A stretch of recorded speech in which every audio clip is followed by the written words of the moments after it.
Microphone time once again. I mean, I got this pop filter thingy on this microphone here. I think I should probably use it and get my money's worth, don't you think? Though I must confess, you know how they say confession is good for the soul? I'm here today to confess that I have committed the cardinal sin of trying to do these audio commentaries after supper, so I hope I don't have to pause this recording to burp too many times or stuff like that. One of these days I'll get it right. One of these days. Don't we all say that? Anyways, I want to talk about something that's been on my mind for quite some time regarding some stuff that I'm hearing in the news lately about issues related to public health. I don't know how many of you people have heard of the term fat shaming before, but it's time I threw in my 2 cents on that. Having lost 55 pounds, not doing any diet or exercise, just by doing stuff, taking a more physical job and making a workout out of it. It's just, the situation since getting out of the warehouse fiasco has got me really thinking about things, since I've been looking into ways to get around the fact that I'm stuck doing this desk work and stuff like that in a job that's nowhere near physical enough.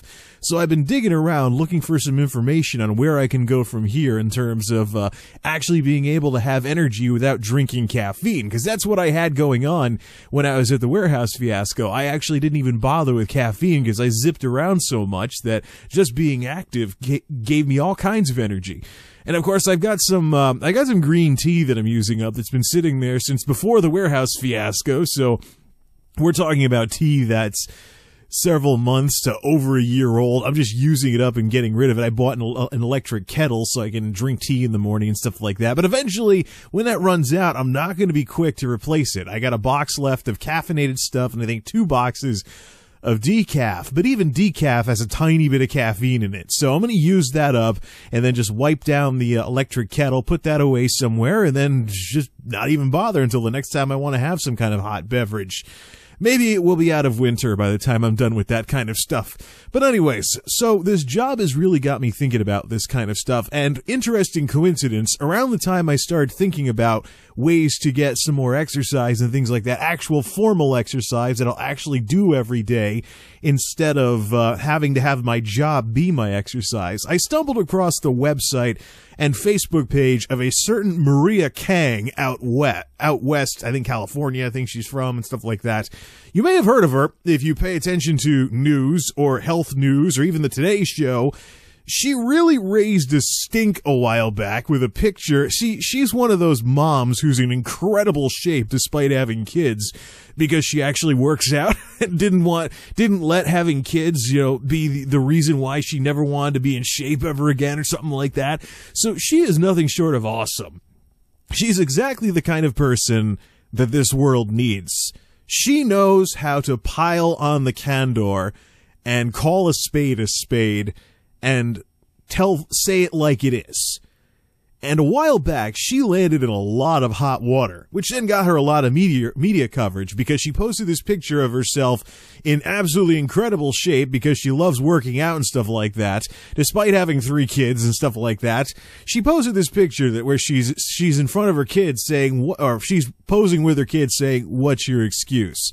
Needless to say, the obesity, response to the obesity epidemic and stuff like that, the people that are involved in that stuff, they had a lot to say about that. They went nuts about it. People were flaming her on social media, and I think she even got banned from Facebook for a bit because of the stuff that was going on here. First things first, to be fair, the picture, the "What's Your Excuse" picture that she used, that ignited this firestorm of people screaming and hollering about how she's fat shaming people, blah blah blah.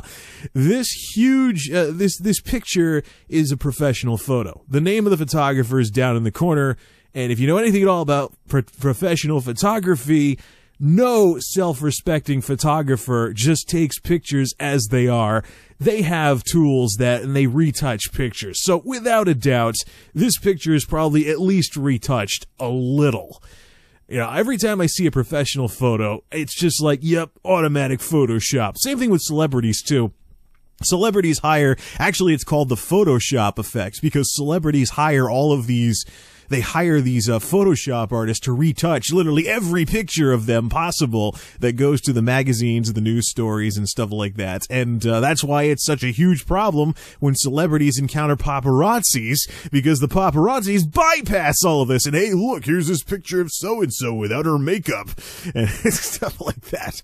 So that's the big reason why all of these celebrities have all of these problems with paparazzis, is because they bypass all of the photoshopping that gets done to just about every picture that they release to the public. Actually, Sarah Dusso who runs the Sarah Fit channel on YouTube, I think I might even have a blog entry about this. I just got to dig it up. Otherwise, I'll make one. But Sarah Dusso used to be involved with Diet.com several years ago. Now she's got her own channel, Sarah Fit, on YouTube, and she did this mini series of videos about the so-called Photoshop effect, which talks about the effects of all of this photoshopping that all these celebrities do on the culture, and how it affects women's views on beauty, and how it gives women impossible standards to shoot for and stuff like that. And not only that, another big problem with all this Photoshop stuff that's on both sides of men are from Mars and women are from Venus and all that other stuff, the other effect of all this photoshopping is that people's standards become airbrushed, so to speak, and suddenly they find normal-looking people no longer as interesting. That, of course, is a major problem as well. But the What's Your Excuse picture really does ask a very pertinent question, and the people that flipped out about her and said she was fat-shaming, first of which, lighten up. Number 2, get over yourself. Number 3, do like what I'm doing right now, or trying to do with only one hand while I'm talking into this mic. Type What's Your Excuse into Google and do a Google image search. The whole thing with the What's Your Excuse thing is not something that this lady thought up herself. There are some other pictures too of like folks in their 80s lifting weights, or folks in like their 80s, 90s, 100s, etc. working out in the gym with the tagline, "What's your excuse?" And it's true. I mean, what is our excuse? Well, the real answer there is none. We have none. Period. And in the case of her, she really says it like it is. Although, yeah, sure, it's not. I mean, this picture that caused all these problems isn't entirely what she posts on Facebook. She does have some honest pictures as well. Like, there's one in particular that she posted a while back on her Facebook page, which corresponds to her website, by the way. So you can actually like her page on Facebook. But she actually has an honesty picture about that shows that, yeah, even though she's gotten in this great a shape, she still has problems with excess skin from losing all the weight she's lost, which is something a lot of people would have problems with. It's not just a woman thing either. Guys losing lots of weight sometimes have to figure out what they're going to do with all the skin that's left over from no longer being a fat ass, or even whatever you want to say. The result, unfortunately, lard ass liberation does come at a cost. But it's great to see people like this just standing up and saying, look, when you actually commit to something, yeah, you can actually pull things off. Sure, yeah, there's a place for like medical science and modern medicine. So if there's situations where someone really would need surgery to fix something, well, that's what we've got that kind of technology for. But aside from going under the knife, I should say, folks shouldn't feel like that they're stuck where they are because of that. And here's the thing.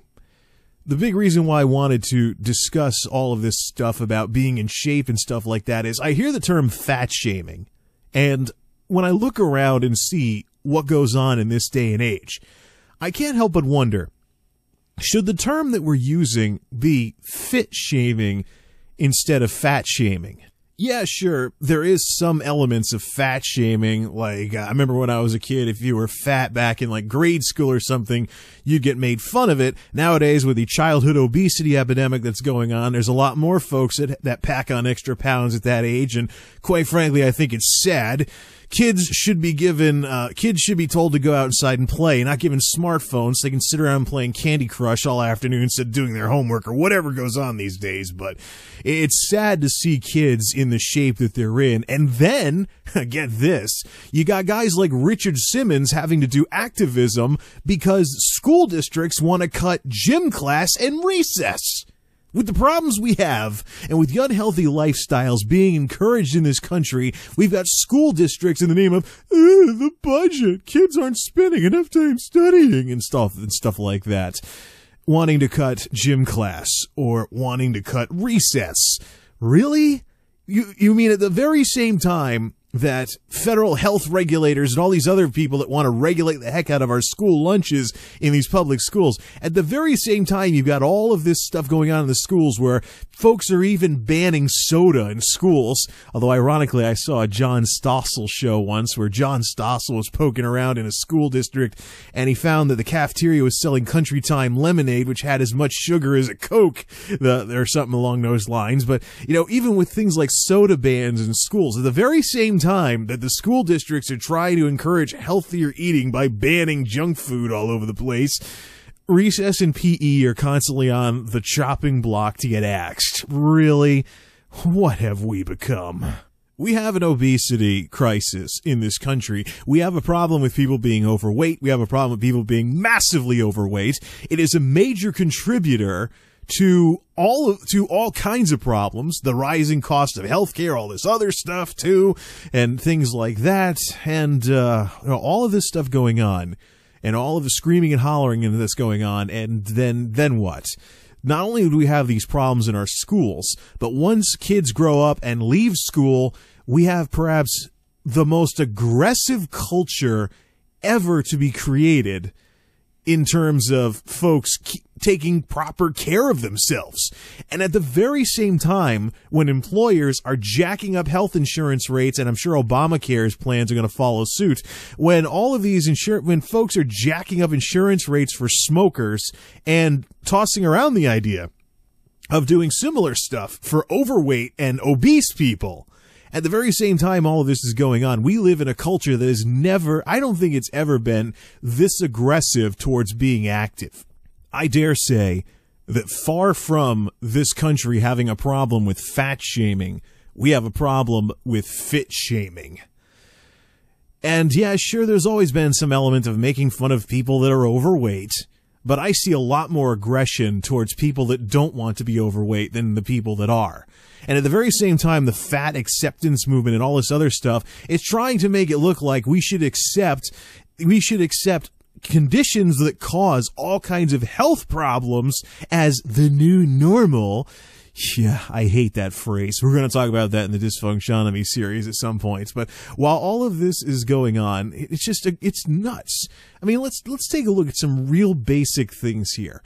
If, for example, if you want to eat right, you're a health nut, or you're a diet nut, or something along those lines. If you want to be active, as in at least 30 minutes a day, hard physical activity, because that's the recommended amount of exercise that all kinds of people, including lots of doctors, recommend if people want to be in shape, at least the bare minimum for exercise should be 30 minutes of intense stuff. If it's not hard, it doesn't count. That kind of stuff. No pain, no gain, anyone? Anyways, if you want to get a decent amount of exercise, you're an exercise nut.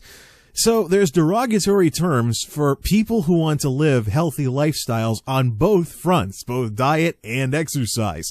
Meanwhile, you turn on the TV and you see all these fad diets and all these diet pills and yet another Nutrisystem commercial. And, you can just memorize all of these commercials after seeing a certain amount of them, like lose weight while still enjoying your favorite foods. And then you turn on shows like Dr. Oz and you got guys like him saying, you know what? Don't starve yourself. Don't eat less. Just eat lots of small meals during the day. Yeah, the problem is that people don't differentiate between psychological hunger, as in you're lusting for food, you want to stuff something in your mouth, or you want to have that slice of cheesecake, and actual physical hunger where there's actual pains in your stomach. I'm very familiar with both, because when I first moved, when my dad and I first moved to Connecticut, I can't say family, because after my mother passed away, my dad first met my stepmother and we came to Connecticut, I became extremely familiar with stomach being torn to pieces hunger, because here I was, the fattest I ever was in my life, and absolutely roly-poly second grader, getting made fun of because I was so fat, unable to run the length of a suburban driveway without being out of breath because I was so fat.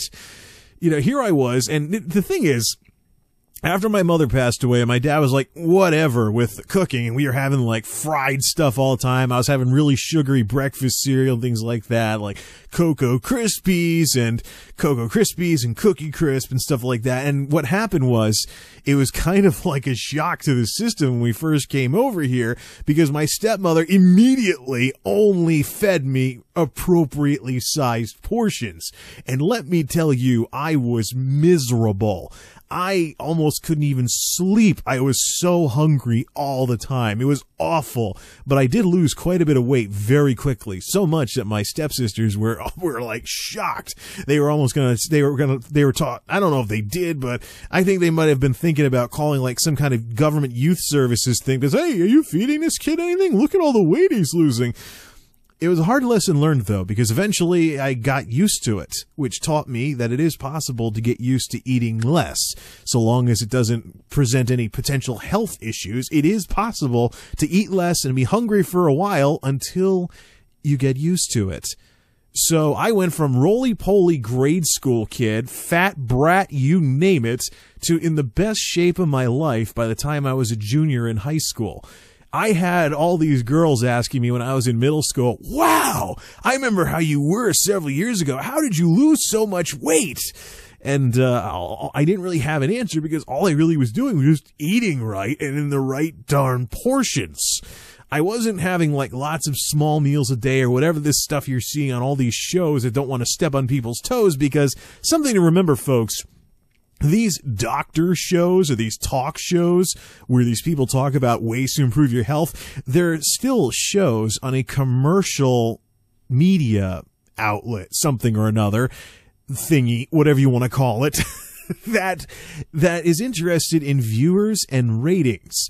They're going to try not to tick people off too much in terms of candor. So what do you know? You turn on the TV and everybody say, oh, have these small meals. No. How about just appropriately sized meals and sticking to a traditional eating schedule without being like a robot with the snack foods? But who actually wants to be disciplined and make sure that they're actually hungry, as in pains in their stomach, when it's time to eat, because they're not eating so much that most of the time when they eat, they're not actually hungry. They're just stuffing food in their mouth because either they're lusting for it, they want to, or it's time to eat. It's probably the worst excuse that we can ever think of for eating unnecessarily. So you stuff your face on Thanksgiving at like lunch or something. Dinner comes around, oh, it's time to eat. Even though I'm still stuffed from lunch, I'm still going to eat something that I totally don't need. What have we become, folks? And that's just the diet part of all of this. Wait until you get called names because you want to be active. Like, one thing I'm a big fan of is incidental exercise. That is, if I don't get around to formal exercise a half hour a day, I want the stuff that I was going to be doing anyways to be as intense as possible, to have that count at least partially for some exercise and stuff like that. So when I go to stores, I park way in the back and zip across the parking lot. I'm quite the speed walker. I'm like Forrest Gump when it comes to walking. You know, Forrest Gump had that saying, oh, from that day forward, if I was going anywhere, I was running.